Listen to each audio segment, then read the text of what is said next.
Hey everyone, it's Jenna and Ron here for this week's edition of Ask Ron.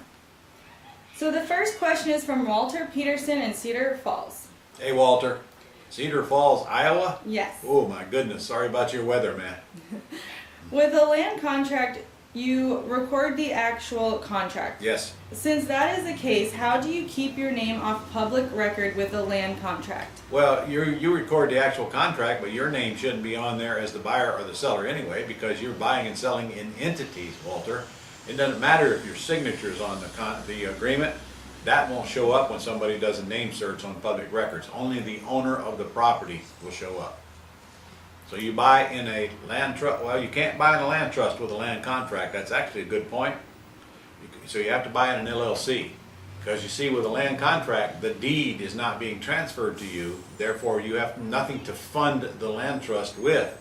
So there is no land trust. You buy on a land contract, you buy in an LLC. The next question is from Justin Shoemaker in Springfield, Illinois. Hi, Justin. I've tried... Sorry your weather sucks so bad too, man. And you guys both know that you can come down here to Florida if you want, right? You don't have to live up there. You know that, right? I've tried asking multiple real estate agents for referrals on real estate attorneys, but they each claim attorneys are not used in my area of central Illinois. Oh, I love it. And that they handle everything. So what do? We run them all out of the state or what? First of all, that's just absolutely not true. Everywhere we go across the country, everybody says we use title companies here. We do. We do here as well. But we also have attorneys that close real estate transactions, and trust me, they're all over Illinois, whether your realtors are using them or not.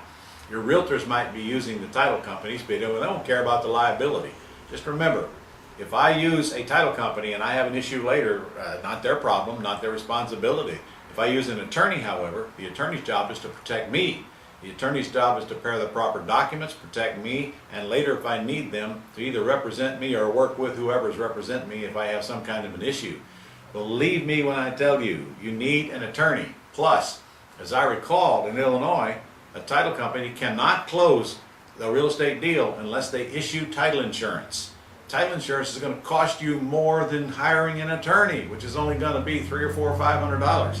And I don't buy title insurance unless I'm paying cash for the house. I got nothing to lose. I'm not buying title insurance. And when I buy pretty houses to take over debt and lease options and so I have nothing to lose. So regardless of what your realtors tell you, you need to get yourself a real estate attorney on your team. And that applies for everybody listening to this video. So he's wondering what kind of questions he should be asking. All right, I can answer that, even though I did a whole Gold Club lesson on just this. So you ought to go look at that. But first of all, are you a real estate closing attorney? That would be the first question. And then if they say yes, the next question would be, listen, I buy and sell properties on subject to, I do it with owner financing, and I sometimes do with lease options, and most of my exits are with lease options. Is any of that a problem for you? And if they say yes, you got the wrong attorney. If they say no, you probably found your home. And you don't need to ask very many attorneys that have to do with real estate if that's the case. And man, I just laugh when I hear somebody say, well, we don't use closing attorneys here. Maybe they don't. You will, because you're on Planet Ron. Because I said so. You can thank me later.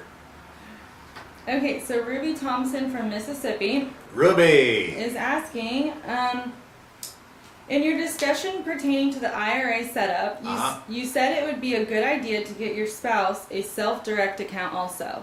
Sure. My question is, would it be a requirement or just a suggestion? There are no requirements. You're not even required to get an IRA. But husband and wife can't have an IRA jointly anyway. IRA stands for Individual Retirement Account. So if husband's got one, why shouldn't wife have one? And in fact, if husband's got one and wife hears about it, I can assure you the wife's going to want one. Especially if the husband's doing all the deals in his IRA and doing none in her IRA. That kind of sucks. Pretty soon she'll figure that out. So if you're the wife, make sure you have an IRA as well. And then you got to, if he's the one doing the deals, then you guys ought to split them. Your IRA and your husband's IRA can joint venture on any kind of a project or any kind of a house deal and split the profits accordingly.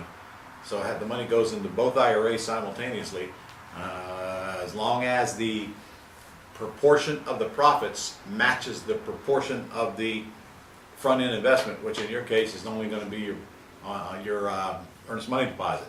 So in that light, if he's putting up $100 deposit, then your if his IRA is putting up 100, then your IRA needs to put up 100 too, or you guys can't split the profits evenly coming out of the IRA. The next question is from Andrew Ned in Niagara Falls, New York. Andrew. Can foreign national be a trustee? For example, his Canadian friends. Andrew, probably so, but I doubt it's a good idea. Well, you might as well keep it in the country to make sure you don't have any problems with people who either don't understand the law or want to interpret it their own way. I probably would use a citizen of America to be my trustee. And truth is, I use an entity to be my trustee. It's my entity. So that's my suggestion to you is just get an LLC and let it be your trustee. The next question is from Jamal in Texas. Hey, Jamal. Can I assign a lease option agreement I have with my tenant buyer back to the seller who sold me their home with owner financing? Yes. Or can I not assign my lease option agreement back to the seller because I have bought the home? But here's the problem, Jamal. If the seller sold you the property with owner financing, and then you installed a tenant buyer in it, actually you cannot assign that back to the seller because they don't own the house anymore. If you bought the house with owner financing, you put a tenant buyer in there, the seller's out of it. They have nothing, there's nothing left. So the only way that you could assign the contract back to the seller is if you also deed the property back to the seller. And you can certainly do that and then assign the lease option agreement as well. But as long as you're on title, you got to keep collecting the rent. So he's also saying he lives in Texas and there are many sellers who are willing to lease option their house but not owner finance. No. Do you have any recommendations? Yeah, don't do it. You tell them it's against Texas law for me to lease option your house and then put a tenant buyer in there. The only way I can do it is if I buy the house with owner financing.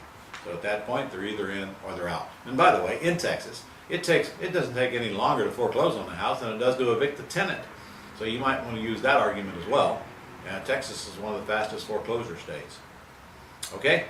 And that's it. All right, guys. Coming up on Thanksgiving. Have a great Thanksgiving. And remember what Thanksgiving is all about. And remember how privileged you are to be in this great country. And hopefully our new president will turn us around and head for the other direction. And even you Democrats need to get on board. Sorry, guys. He's already been elected. Nothing you can do about it now. Might as well support him. See you next week.